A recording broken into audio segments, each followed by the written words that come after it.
Kota Makassar diguyur hujan beberapa hari belakangan. Hujan turun dengan intensitas sedang hingga lebat. Kendati begitu, ruas-ruas jalan masih terpantau aman. Hanya sebagian kecil di titik jalan yang digenangi air setinggi 5 cm. Pantauan di Jalan AP Petani Makassar, salah satunya titik langganan genangan terpantau masih aman. Seluruh kendaraan masih bisa melintas dengan lancar. Begitu juga dengan 4 kecamatan rawan banjir, Hanya, Tamalanrea, Panakkukang, dan Manggala. Belum ada informasi dari Badan Penanggulangan Bencana atau BPBD terkait adanya titik banjir. Badan Meteorologi Klimatologi dan Geofisika atau BMKG Wilayah IV Makassar sebelumnya telah mengeluarkan peringatan dini cuaca ekstrim di Sulawesi Selatan. Peringatan dini cuaca ekstrim diprediksi mulai 29 Januari hingga 31 Januari.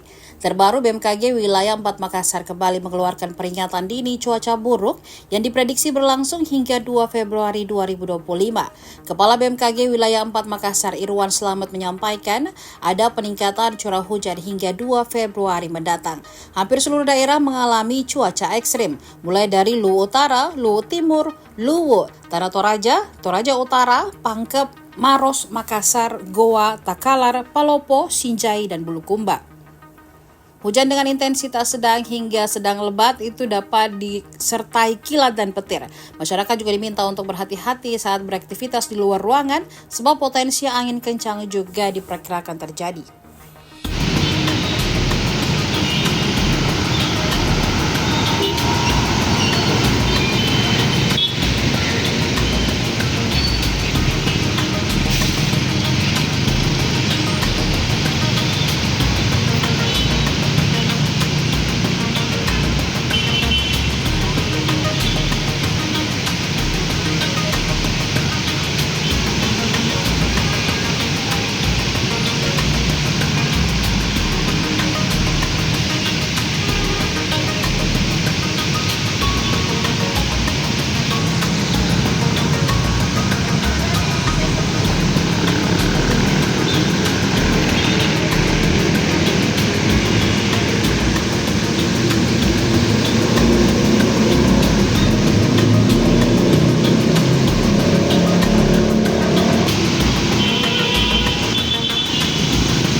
Download Tribun X sekarang, menghadirkan lokal menjadi Indonesia.